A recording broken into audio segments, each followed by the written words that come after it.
Dailies, your early morning companion. Every Monday through Saturday from 8 a.m. to 8:30 a.m. on Melody 107.7 FM. Headlines that shape the nation. Stories from the north, south, east, and west. Brought to you fresh and fast. With expert analysis, sharp opinions, and sound presenters breaking it all down clearly, smartly, and straight to the point. Politics, business, security, health, society. Nothing escapes the spotlight. This is your head start into Nigeria's biggest stories of the day. From the Dailies, news that talks to you. Only on Melody 107.7 FM, Lagos. From the Dailies on your favorite radio station. Melody 107.7 FM. Stay tuned.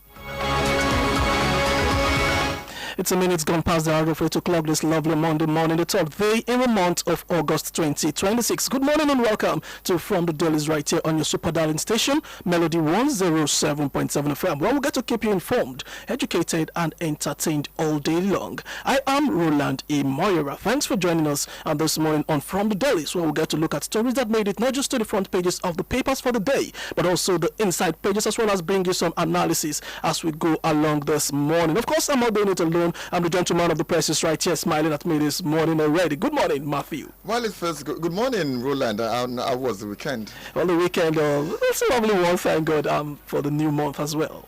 All right, to our listeners, welcome once again to another fresh package of From the Dailies in your radio station, Melody 107.7 FM. We are live on Facebook at Melody 107.7, as well as YouTube, Melody 107.7 FM. As I always say, tick says the clock, tick, what you have to do quick. You have been added over another 31 days of the month, or should I say 4 months into the year.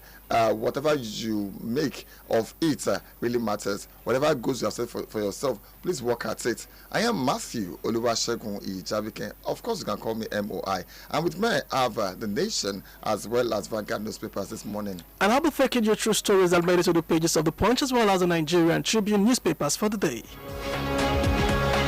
And don't forget, at the right time, we will be opening the studio lines for you to call in to share your thoughts and opinions on any of the stories that will resonate with you in the course of the program for today. At the right time, the studio lines will be opened. We will also reel out the number that you can call in this morning for those of you that don't have the numbers with you already. Thanks for joining us once again on this morning's edition of the program. All right, now kickstarting with The Nation, this is probably the big bold one. Presidency contradicts Atiko's claims on economy's performance, where the rider ex-vice president using outdated data to access economic outlook. You can find details of this on page 3 of The Nation newspaper. And above the masthead, 43 insurance companies beat NICAM's deadline. And that's on page 15 for details. Moving on, Nelfund disburses 303.91 billion naira to 1.63 million students. And that's on page 5 for details. Away from that, troops rescue 34 kidnapped victims, arrest ISWAP informants. You can find that on page 38 for details. Why federal government may not approve foreign missions, and that's equated to minister. That's on page 6 for details.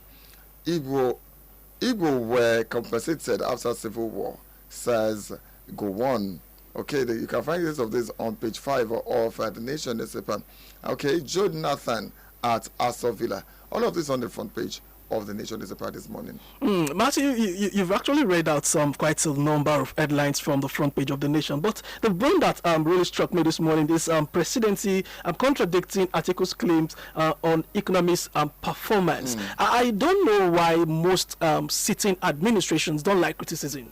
They really don't want you to start. Look at what is happening with that of the Archbishop, now former Archbishop of Abuja now, who came out to, they had a meeting with the president, and he came out during an interview to just tell us that, okay, they had a different view with the president concerning this and this and this. And ever since that time, we've been seeing the way the presidency themselves has even been coming out, to criticize him, saying it's a political, saying it's being used by the opposition. Now it's Atiku coming to say, contradicting is, yes, Atiku might be talking from the point of the political bias. Not political bias, yes, in the sense that it is on the opposing side. Now, let's not forget that even this particular administration, when they were still at the opposition level now, they actually did even worse to the Jonathan administration and rode on that particular, can you say, alleged propaganda now to, come into office. And now they are in office. Look at what is happening. The same thing that Archbishop is complaining about, this is the same thing that Atiku is complaining about, the economy. Atiku is trying to say,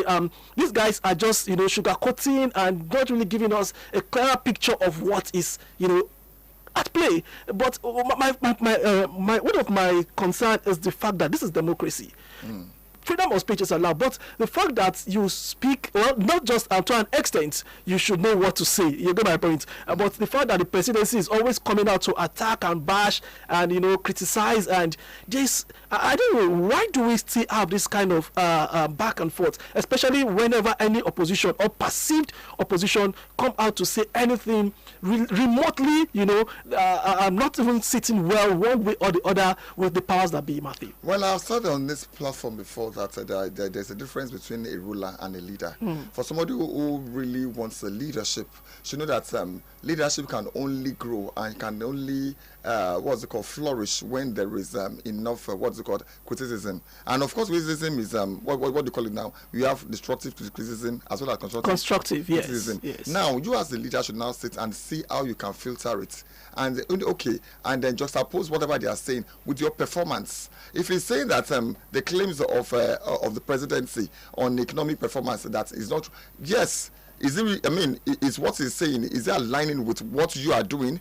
And if you are saying that the economy has improved since we got there, can the masses feel that improvement? Exactly my point. So all these things he's saying, for me, instead of you doing a backlash against the person who is criticizing you, you should go back and review whatever you have been doing and see if there can be an amelioration. Let there be a development for true leadership. Another one that really struck me this morning from the front page of the Nation newspaper is why federal government may not prune foreign ministries or foreign missions now. That's coming by the Minister of Foreign Affairs. We've been getting reports from most of these Nigerian missions as of the country. Most of them are just redundant, really not doing so much. Now, if it is costing the country a lot of money, why don't we prune it down? If you have countries that are closer to each other that you can easily manage, from one particular location now, why not prune all this down to ensure, number one, cost of governance is reduced, number two, if more effective operations and service delivery to the people? Why do we keep having to fund most of these ministries that most of these embassies that you enter, and sometimes you see it even under lock and key, like we made to understand in some cases, some without lights, some over abandoned buildings and all, and channel the resources into something else. Other things. I think these are critical areas that I keep mentioning it, that any serious administration that really wants real development should really pay attention to and look at critically, Matthew. Okay, let me go on with this one from the front page of the Punch newspaper for this morning. Despite billions spent over 6,500 PHCs still not non-functional. That is on page 2 of the Punch newspaper for today. Moving on to other stories now. Abandoned projects. Federal government bans ministries from awarding unfunded contracts. It has the rider Treasury tightens rules to curb abandoned projects, unpaid liabilities, physical indiscipline, as MDA's accounting officers face ICPC action for approving unfunded projects. BPP to reject no objection request without proof of available funds. Matthew, what do you make out of this? The fact is that this is a good one coming from the federal government, Matthew. Talking about barring ministries from awarding unfunded contracts. They came out to say, going forward, if you do not have the funds readily available for any project, you should not embark on that particular project. This is one reason why we sometimes see so many projects being abandoned in the country. This is something that we should really look into. Not looking at every project like a means to enrich yourself or your cronies or siphon government funds or even get contractors now. Yes. Starts, don't they disburse money to start in the first place? That's what we're looking at. I mean, don't they count their costs in the beginning? I mean, to see if this will be enough to actually, see to the accomplishment of the project. So all of this, if you are blaming the ministries, the government is culpable in this matter, because I mean, there's no way the ministry will be executing a project without the funding of the federal government and the approval in the first place. This is even funny because before you even release budgets to these ministries, they have specific projects that they outline that this money is supposed to be used for. Yes. They go out to defend all these projects. So at the end of the day, why are we going to have abandoned projects when the funds are actually been released? What were those funds used for? Then, where were they channeled to? Was there no follow-up as well? That is the problem. To actually ensure that whatever projects that are started, should also be accomplished. Then also, what I've also noticed is that there should be continuum in governance. For instance, now if this ministry started a particular project, and at the end of the day, the tenure of the administration, elapsed. Whatever cabinet that is now taken over from that ministry, they should continue from whatever is stopped to actually follow up and ensure that there's an accomplishment. This is something that those ones should that are still pending should be well executed before you start on that one. That is exactly what we're talking about here. This cannot continue in our the running of government in the country.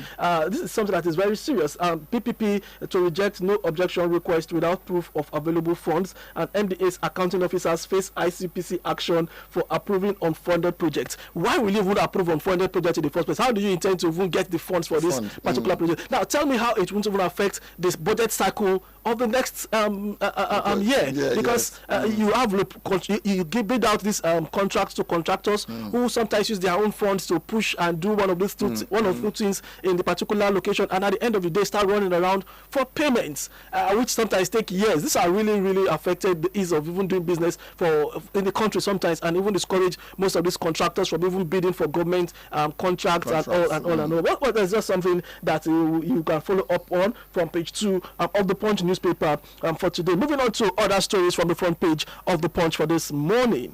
Power tussle risks Obi Kwankwaso campaign teams. That is on page 7 of the paper. Let's just hope they were able to resolve. We all know the drama and the cat and mouse game that has the perceived cat and mouse game now that has been these two guys have been playing. The camps of these two guys have been playing since they came together now to form that alliance. So many people, in fact, some people that are very critical have been coming out to say their alliance is just like a child's play, because the two parties involved have huge ego, not just the principal officers themselves. Now they are supporters. Let's see how they are going to collaborate and cooperate. If they will look beyond selfish interest, look beyond parts or so, I just feel that the combination will actually be a formidable force to actually. Of course. Because now we have Obi from the southeast, and the Kwankwaso movement is very strong. Very strong. So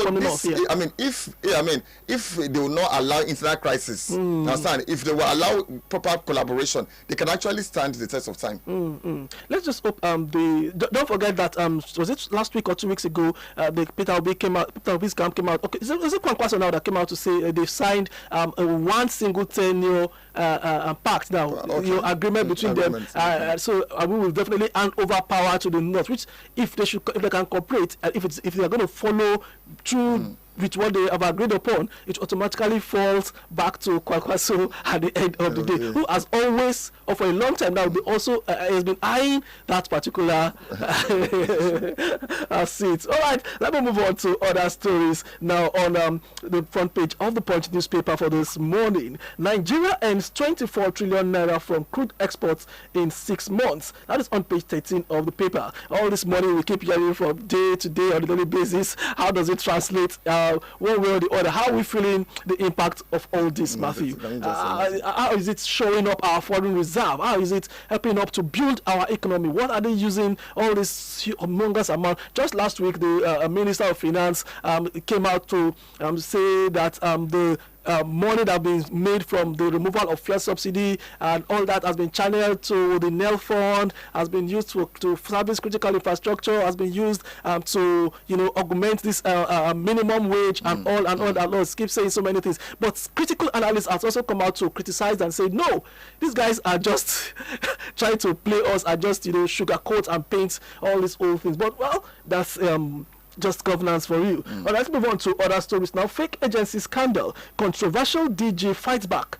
Fingers more ministries, departments and agencies. That's on page 9 of the paper. We all know the crisis that's been rocking that particular agency. Alleged agency now. He came out to say he wants to be heard. He wants to be featured to honor the invitation of the House of Representatives ongoing probe into his alleged involvement in all this. He also is still maintaining now that he did not do this in isolation. He's still maintaining that the secretary, the office of the secretary to the government of the federation gave him and allocated space for him. He also said at a point now the EFCC even awarded him a plaque of recognition.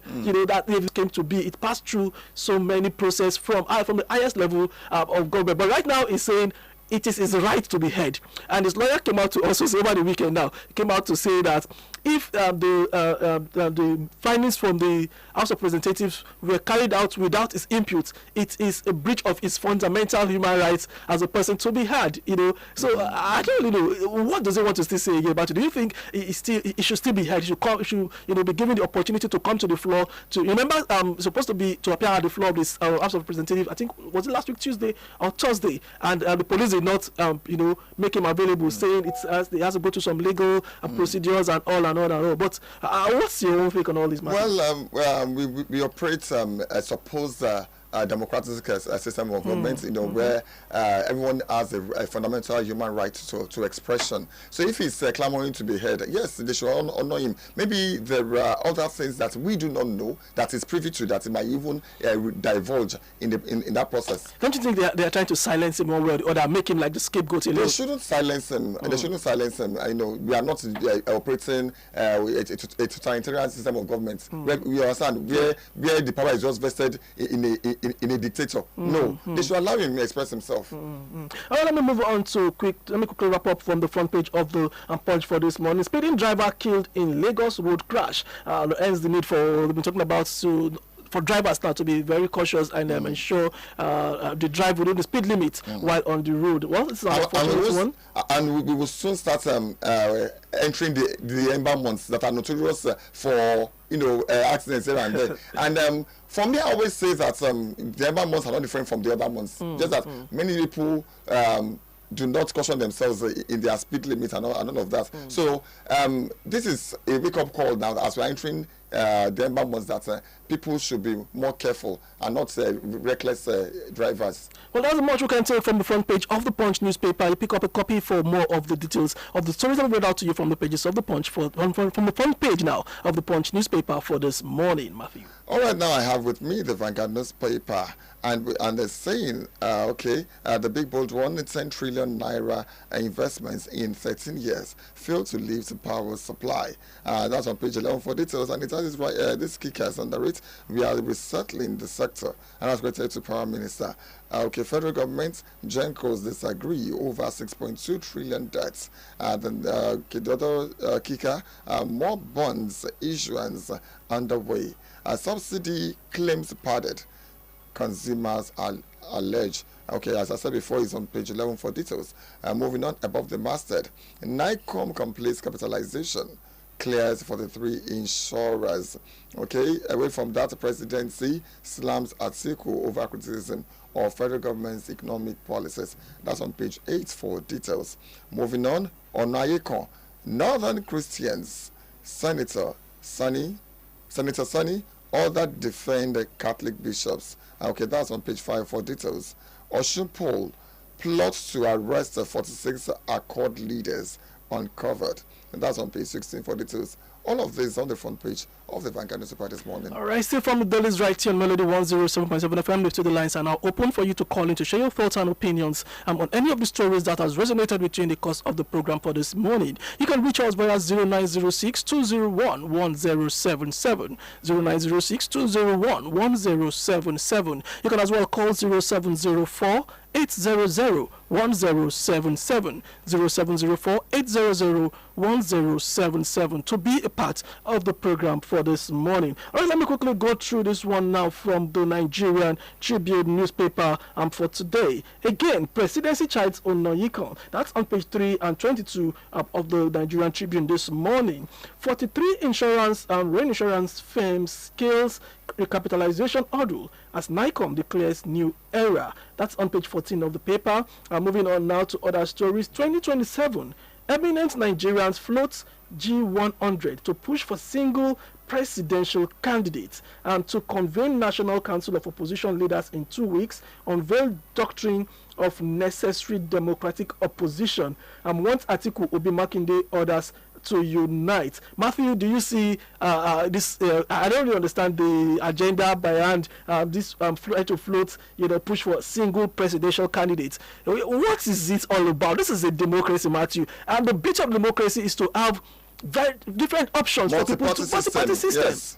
Where you have enough oppositions, enough options for voters to choose from. I don't understand why some people will just sit somewhere and think that they can decide for the entire country. We are the ones, we the voters are the ordinary people now are the ones to decide who we want as our leader. So we should be giving options. Options, yes. Level playing field for everybody. You should not come and say you are guarding. What if the person you perceive to be the best is not the best option for the people? I don't understand why this. Okay, before it was even now they're saying the APC wants to push for a single candidate and wants the president to be the sole candidate at the end of the day, and that's how we are witnessing all this chaos in most of the political parties across the country. But right now, this one is coming from eminent Nigerians trying to float a G100. This is what they call it. I'm sure in the coming days, this particular headline is going to gain traction, and we're going to see more from this. All right, let me move on now. Nigeria's domestic petrol supply, rises to 78.6% from 38.9% in 2025. Troop rescue 34 kidnap victims, arrest ISWAP informants, recover arms. That's a good one. Our troops have really been doing well these days. With a huge number of terrorists that are being decimated, being arrested, victims being freed from captivity and all. So we should give our troops an applaud now for stepping up their campaign against all this insecurity. But we still want more anyway. Definitely more needs to be done because there are abducted children in Borno State. Please, they should still intensify efforts in rescuing them. In fact, to make our roads even safer. Exactly. Because people can only travel without one complaint or the other, without we seeing this particular case of kidnap, across the country. In the past, people used to prefer to drive at night. To travel at night. Yeah. But now, in fact, you are being discouraged to travel at night these days. The security agencies themselves have discouraged Nigerians from traveling at night. So you better. The fear of night traveling now is a bit of wisdom. All right, now, Oshun Benga Ashim urges Accord supporters, stakeholders to close ranks to vote for Adeleke. Obasanjo urges church to confront insecurity, poverty with militant faith. All right, those are the stories you can get from the front page of the Nigerian Tribune newspaper for today. All right, that's the set of our package today on From the Dailies. From Dailies comes your way Mondays through Saturdays, 8 a.m. to 8:30 a.m., where we take you through stories that made it to the front pages and inner pages of Nigerian legitimate newspapers that we could lay and on. And well, thanks to everybody who made this a success. From the Nigerian section, we have Engineer Matthew Oforishe. From production end, I have Erioluwa Timothy. And I have my friends in the studio, Treasure or Wadrim Bola. Thanks for your support. And of course, to you, our listener, without you, they coming from Dailies. Thanks a lot. After now, Lawu Jowa will be taking the center stage from 8:30 a.m. to 10 a.m. I am